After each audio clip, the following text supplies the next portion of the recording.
Hello students, so today we will study the features of modern periodic table. So as we know that this is the modern periodic table and this periodic table is also called long form of periodic table.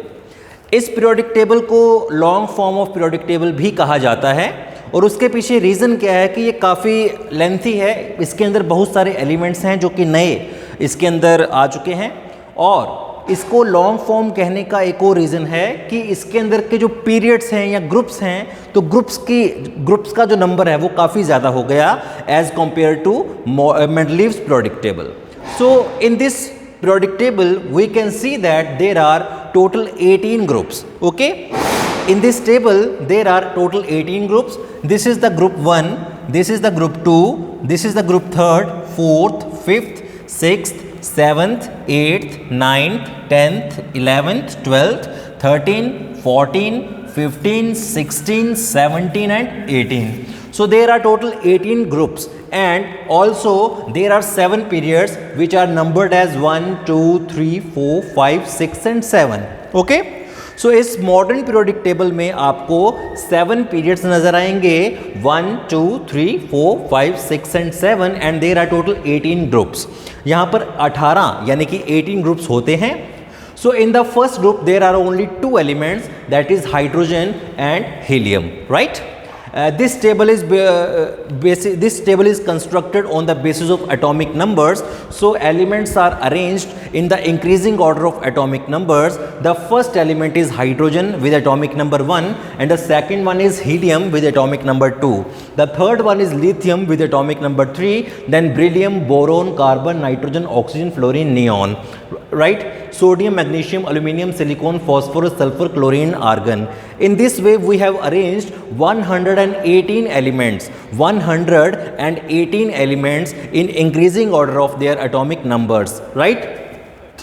This table was constructed by the great scientist Niels Bohr. This table was constructed by the great scientist Niels Bohr. Okay? So the hydrogen is a non-metal and all elements which are red in color like nitrogen, oxygen, fluorine, neon, argon, like this, these are red in color and they are actually non-metals. And the elements these black one, these are metals. They have metallic character like lithium, beryllium, sodium, magnesium, potassium, calcium, etc. Okay, in this table there are groups which have a particular name. For example, the group 1 is called Alkali Metals. Okay, this group is called Alkali Metals: hydrogen, lithium, sodium, potassium, rubidium, cesium and francium. Hydrogen is not a fixed member of this group. Its properties also resemble with the group 7A or you can group number 17. So this hydrogen should be placed here. Okay, but due to atomic number and some other properties and the valence shell electronic configuration, hydrogen has been placed over there.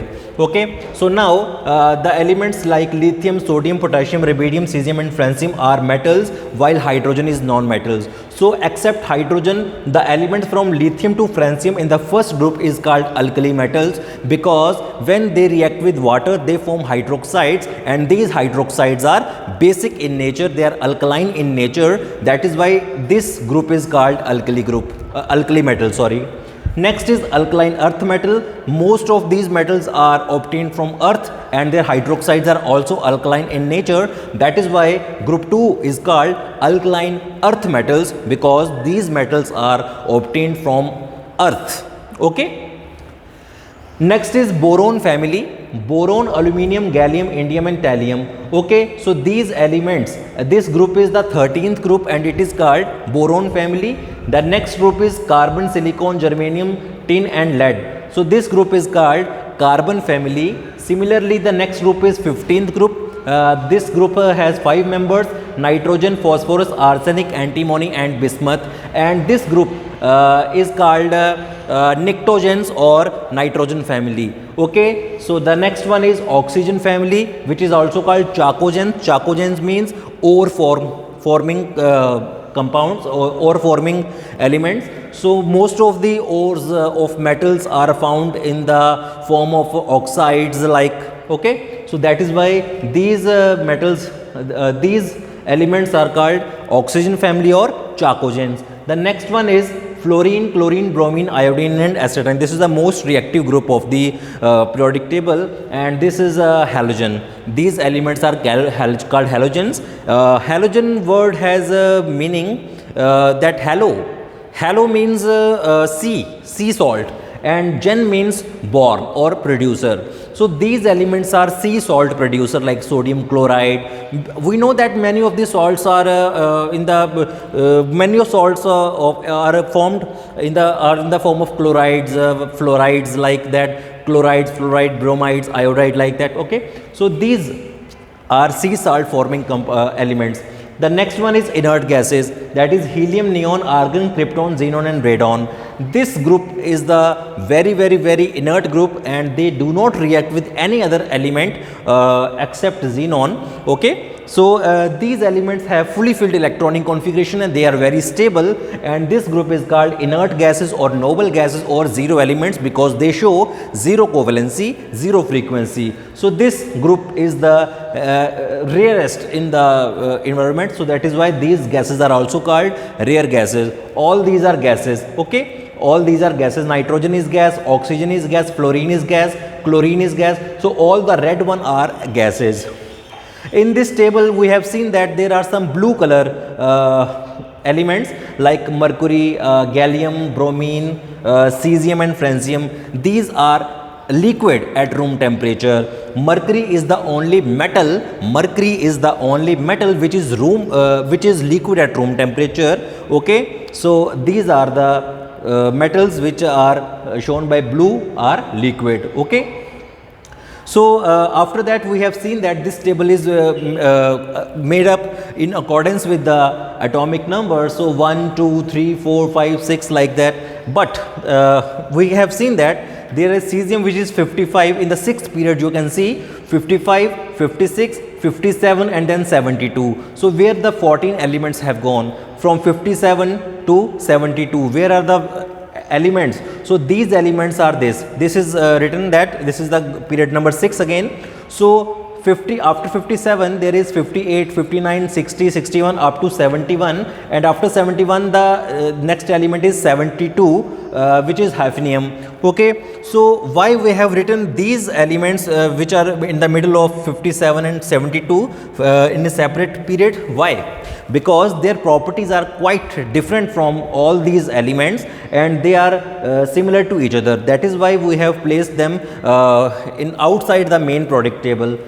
Similarly, in the period number 7 there is 87, 88, 89 and then 104. So where the other 14 elements have gone? So these are at this thorium, to lawrencium, okay, 90 atomic number to 103 atomic number. These elements are also separated from the main product table because of the properties issue. Again, their properties does not resemble with any of the atom of this 7th period, okay. So that is why they are also separated together. These are mostly radioactive in nature, okay. Radioactive means they form radiations, okay, they form radiations. So this block has been divided into 7 periods and 18 groups, and there are some blocks also. The group number 1 and group number 2 constitute S block. So these elements are called S block elements.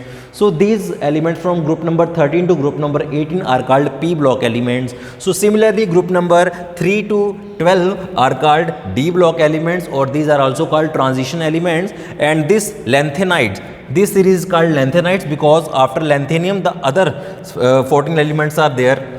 So that is why this lanthanide and this is called actinides. So lanthanide and actinides are called inner transition elements, or they are also called F block elements, okay. So we can also see that hydrogen to helium, there is a difference of 2 atomic number. The atomic number of hydrogen is 1 and the atomic number of lithium is 3. So there is a difference of only 2. Then lithium to sodium, there is a difference of 8. Then again 8. Then again the difference of 18. Then 18. Then 32. So these are called magic numbers. We can remember the atomic number of the lower element or the upper one element, okay, by knowing the differences between them. So that there is some numbers which are called magic numbers: 2, 8, 8, 18, 18, 32. So first of all we will add 2, then 8, then 8, then 18, then 18 and then 32. So we can identify which element have which atomic number. So in this case we can learn the atomic numbers of all the elements from any group. We can consider that for example this is carbon, so we will add 8, then 18, then 18, then 32. So we will get the atomic number required, right? So the next is so many properties of a periodic table are studied in the so many properties of elements are studied in the periodic table. These are called trends, and the trends are in a particular group the valency remains same, but when we move from left to right the valency will increase from 1 to 4 and then it will decrease to 0. For example, the valency of lithium is 1, 2, 3, 4. Carbon has maximum valency of 4, then 3, 2, 1, 0. So this group will have 0 valency. Okay. Similarly, the atomic size increases when we move from top to bottom, and it will decrease when we move from left to right in a particular period. Okay, so there are so many other properties which also depends on the size factor, like ionization enthalpy, electron gain enthalpy, electronegativity. All these properties are inversely proportional to atomic number. Okay, atomic size. If atomic size increases, then the electronegativity, electron gain enthalpy, ionization enthalpy, it will decrease with the increment of atomic size. So we can say if size increases from left to right, then these properties will decrease, and if size decreases from left to right, then these properties will increase. Okay, so in this case we can study the modern periodic table, and there are so many other mysteries also which are in the which cannot be performed in this short video. So I hope this is the possible ways which I can taught you in this short video. So thank you very much for being here. Thank you.